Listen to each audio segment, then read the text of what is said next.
keturunan raja dari Kisah Nuaiman dan hadiah madu.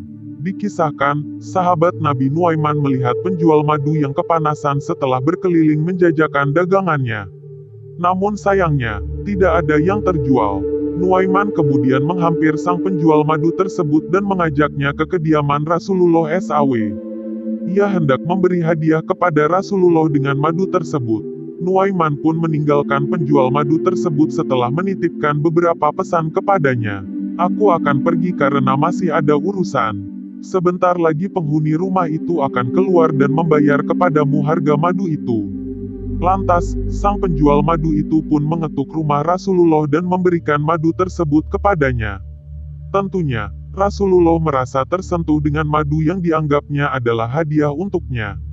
Hingga Rasulullah pun membagikan madu-madu itu kepada para sahabatnya yang lain. Ketika beliau sedang membagikan madunya, sang penjual madu berteriak, "Wahai Rasul, bayarlah madu itu." Rasulullah yang mendengar itu sedikit terkejut dan langsung memahami situasi.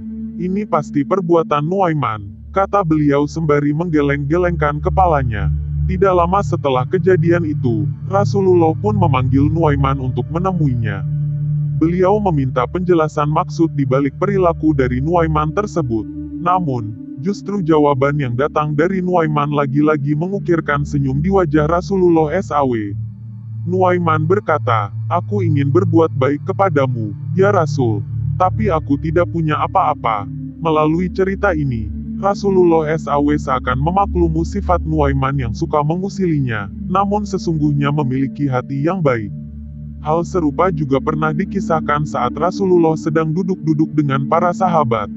Nuaiman membagikan sejumlah makanan pada mereka.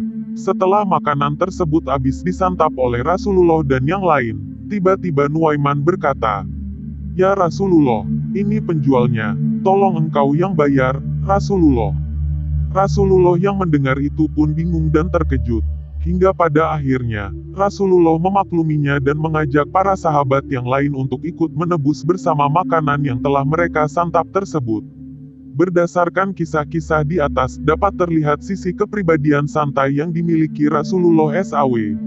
Sebab tidak selamanya kehidupan beliau berjalan kaku dan formal. Ada kalanya, kehidupan Rasulullah diwarnai dengan momen-momen bahagia bersama dengan para sahabatnya.